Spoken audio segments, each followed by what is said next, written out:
I was finishing my lemon tea when I got the call. One of those calls where the voice on the other end trembles like it's clinging to its last thread of hope. I've heard thousands of stories in my career, but something in this woman's breathless whisper told me this case wasn't going to wait for a courtroom. Some cases come to you already burning. Judge Judy, please, she said. It's about my land. They're trying to take it. They already took the papers. Her name was May Parker, 78 years old, sharp as a tack, and stubborn in the way only someone who has lived through several decades of hard-earned lessons can be. She'd inherited a small stretch of farmland from her parents, the kind of land you could smell before you saw soil rich with memories and fights and sweat, and suddenly, that land had disappeared on paper as if she never existed.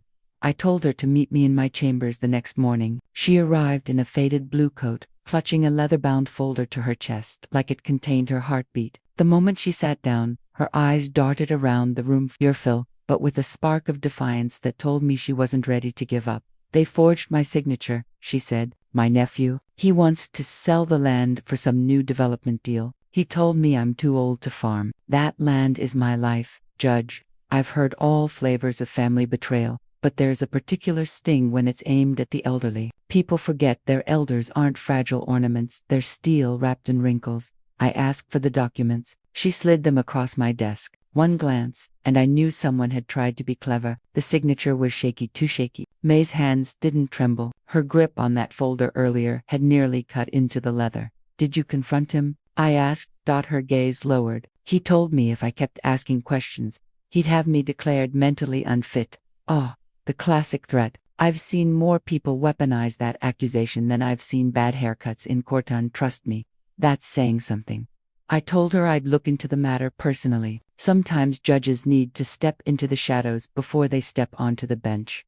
Later that afternoon, I drove out to her property. It was small but beautiful, golden in the setting sun, with an old barn leaning just enough to look charming instead of doomed. A black SUV was already parked outside. A man in a tailored jacket paced near the gate, barking into his phone. The nephew. I walked toward him. He recognized me instantly. Most people do, but he tried to mask his panic with a smile as thin as tissue paper. Judge Judy, he said, extending a hand. This must look odd, but it's all just a family misunderstanding. Funny, I said, not taking his hand. I usually don't see misunderstandings involving forged signatures and threats of incompetency. His face twitched. That's when a second man stepped out of the SUV. A realtor. He held a clipboard thick with maps and sale plans, so the deal was already in motion. I leaned in close enough for him to feel the weight of every case I've ever judged. If you're going to lie, I told him, at least have the decency to put some backbone into it. His jaw clenched, and for a moment, he looked like a child about to be scolded. Then his arrogance returned. She won't fight this. She's old. I felt the temperature in my veins shift. She won't have to fight it, I said. I will. The next morning, I called both of them into my courtroom. May sat beside me, calmer now, but gripping the armrests like the truth depended on her holding still. The nephew strutted in with rehearsed confidence. It evaporated the moment I placed the forged deed under the courtroom lights. A forensic analysis had already confirmed what I suspected. The signature wasn't May's. The dates didn't match. The notary stamp was expired. Sloppy work from a man who thought age made a woman invisible. I watched him crumble as I read the findings aloud. His excuses came out fragmented, panicked, desperate, like a child begging not to be caught even after being caught. In the end, the ruling was simple. The land belonged to May Parker, and anyone attempting to interfere would find themselves facing charges faster than they could spell development. When it was over, May placed her hand on mine. Thank you, she whispered. I thought no one would believe me. That's where you're wrong, I said. A lie always fears the light. You just needed someone willing to flip the switch. And, as she left the courtrooms, taller than she had when she arrived, I couldn't help but feel that the land wasn't the only thing she'd gotten. She'd recovered her power, her voice, her place in the world, and sometimes, that's the real fight worth winning. I was closing my files for the night when the call came, shaky, urgent, and soaked in the kind of fear that only comes when someone has run out of options. It was May Parker, 78 years old, voice trembling but iron underneath. Judge Judy, they're trying to take my land. They forged my name. The next morning she sat across from me, clutching a worn leather folder. Her signature on the deed was a forgery, sloppy, shaky, nothing like the strong handwriting of the woman gripping that folder with steady fingers. The culprit was her nephew. Hungry for money and convinced age made her powerless. Later that day, I drove to her property. A realtor was already there with maps and sale plans, and the nephew stood beside him like a man who believed greed gave him rights. He tried to charm me, but arrogance has never impressed me, especially when he said, "She's old. She won't fight." "Oh, she won't have to," I told him. "I will." In court the next morning, the forensic analysis confirmed everything: the signature forged, the stamp expired, the dates mismatched. The nephew's confidence cracked like cheap glass. I ruled immediately: the land belonged to May, and any interference going forward would be treated as criminal. But the story didn't end there. 3 days later, May called again. Someone had left tire tracks across her field and tried to break into the barn. When I arrived, she finally told me the whole truth. Inside a locked chest were her father's old maps and letters, documents revealing mineral deposits and underground water sources. Valuable information. The real reason her nephew wanted her land. We secured the property and called for patrols. But 2 nights later, at 1:14 a.m., May whispered on the phone, "He's back." I hear footsteps. I rushed to the farm. Deputies found footprints by the barn and a crowbar left behind. Cold evidence of intent. I issued an emergency restraining order and demanded he appear in court immediately. This time, he walked in looking less like a schemer and more like a trapped animal. His attorney tried to spin a ridiculous story about retrieving personal belongings. I held up the crowbar. "This is not a retrieval tool. This is a breaking and entering tool."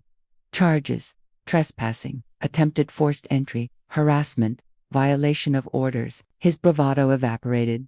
When the hearing ended, May squeezed my hand with the strength of someone reclaiming more than property. "Thank you," she said softly. "You stood your ground," I told her. "I just made sure no one shoved you off it." As she walked out, lighter, taller, finally safe, I realized something simple. She didn't just win back her land, she won back her voice, her peace, and the right to be unafraid. And in my line of work, that's worth more than any acre of soil.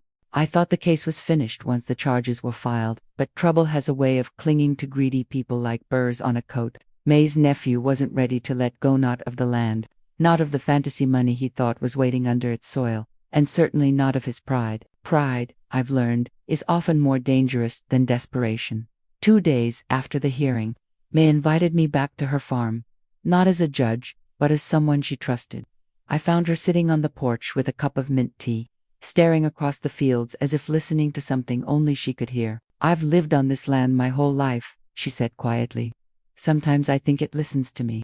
Sometimes I think it talks back." I sat beside her, letting the evening wind settle around us. She wasn't talking about soil or grass, she was talking about history, memory, roots. "I keep wondering," she continued, "why he's so obsessed. He didn't visit me for years. Now suddenly he wants to claim everything my parents built." "That's easy," I said. "People like him don't want the work, they want the reward." Her eyes watered, but not from sadness, from anger. "He thinks because I'm old, I'm weak. But I'm not." "No," I agreed. "You're not." Just then, a deputy car pulled up. The sheriff stepped out. "Judge, we found something you might want to see." He handed May a small, black recording device. "We found it near your barn. Looks like it fell from someone's pocket." May's breath hitched. "He was recording me." The sheriff nodded. "We played a portion. He was trying to catch you sounding confused or unstable, probably planning to use it to support a claim that you're unfit to manage your property." I felt heat rise behind my ribs. The kind of heat I've only felt in cases where one person tries to erase another's dignity. May covered her face. "He wanted to make me look crazy." "Not anymore," I said.